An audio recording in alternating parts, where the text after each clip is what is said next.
나라를 잃은 시대에 사람들은 땅을 빼앗겼다고 울었습니다. 그러나 그는 말했습니다. 나라가 망해도 혼은 망하지 않는다. 한 민족의 정신을 지키고자 붓을 든 사나이. 우리는 그를 박은식이라 부릅니다. 박은식은 1859년 황해도 황주에서 태어났습니다. 유교 경전과 한문에 능한 그는 전통 성리학을 공부하며 학문적 기반을 다졌습니다. 하지만 1905년 을사늑약의 충격, 나라가 스스로 망한 것이 아니라 빼앗긴 것이라는 현실은 한 유학자를 민족사학자로 바꿔놓았습니다. 40세가 가까워오는 나이에 나라를 뺏긴 충격은 그를 신학문과 신지식에 대한 필요성을 가지게 했고 1898년 독립협회에 가입하게 만들었습니다. 1898년 장지연, 남궁옥 등과 함께 대한황성신문을 인수해 황성신문으로 제목을 바꾸고 재창간해 장지연과 함께 공동주필에 취임했습니다. 1904년에는 영국인 배대리 발행인인 대한매일신보에도 주필로 참가해 사설을 썼습니다. 대한매일신보는 영국인인 배대리 발행인이었던 관계로 일본의 언론 탄압을 어느 정도 막을 수 있었기에 의병투쟁을 사실 그대로 보도할 수 있는 유일한 신문이었습니다. 하지만 일제는 곧 신문법을 고쳐 외국인이 발행하는 신문도 판매 금지가 가능하도록 했고 배대를 구속하게 됩니다.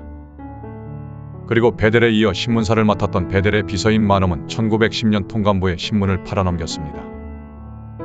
박은식은 일제의 침략이 가속화되자 이제 학문은 학문이 아니다. 죽어가는 민족을 살려야 할 무기다. 라는 생각을 하게 되고 민족의 정신을 지키는 역사를 쓰기로 결심합니다. 대한제국이 멸망한 이듬해인 1911년 박은식은 중국으로 망명해 1년간 머무르면서 역사서를 집필하는 데 집중합니다. 역사는 혼이다. 이 말은 그가 쓴 책들을 관통하는 역사에 대한 정의입니다. 이때 발행한 책들이 대동고대사론, 동명성황실기, 명림답부전, 연개소문전, 발해 태조건국지, 몽배금 태조 등입니다. 1915년에는 중국 망명 이후 써오던 한국통사의 집필을 완성하고 발행합니다.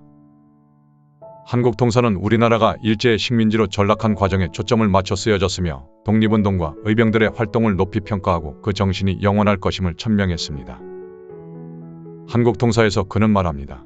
우리 민족이 어떻게 망국의 길로 접어들었는지, 누가 나라를 팔았고, 어떤 이들이 저항했는지를 기록해야 한다.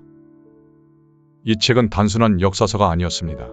민족의 자존과 수치를 동시에 담은 거울이었습니다. 그리고 1919년 3.1운동을 겪은 경험을 바탕으로 한국 독립운동 지혈사를 집필해 발행합니다. 여기서 그는 무장 독립운동의 정당성을 피와 눈물로 써내려가며 이 노력은 광복이 될 때까지 멈추지 않을 것임을 확신했습니다. 죽음조차 두려워하지 않은 사람들, 그들을 기억하지 않는 민족은 내일도 없다.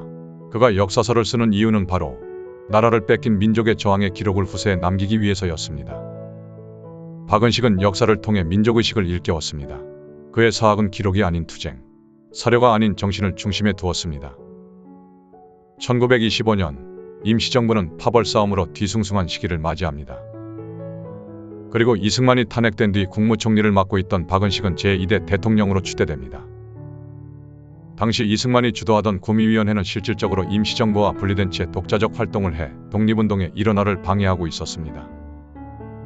이에 박은식은 구미위원회를 폐지하고 임시정부 중심의 독립운동 체제로 일원화하려고 노력했습니다. 그 노력의 일환으로 자신이 맡은 임시정부의 제2대 대통령직을 내려놓고 임시정부 체제를 협의와 합의 중심의 국무위원 체제로 전환하면서 이상용을 국무령으로 추대하며 독립운동의 힘을 하나로 만드는 데 집중합니다.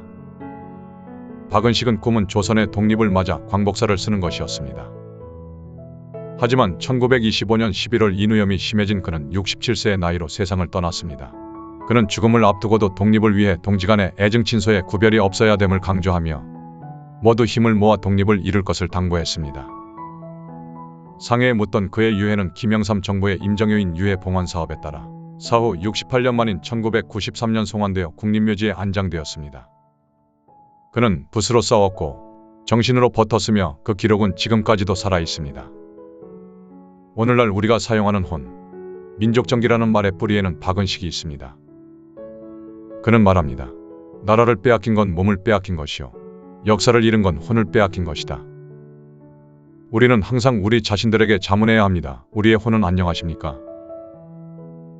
더 나은 세상을 만들기 위해 자신을 희생한 한 사람을 더 많은 사람들이 알 수 있도록 한 사람의 힘 구독을 부탁드립니다.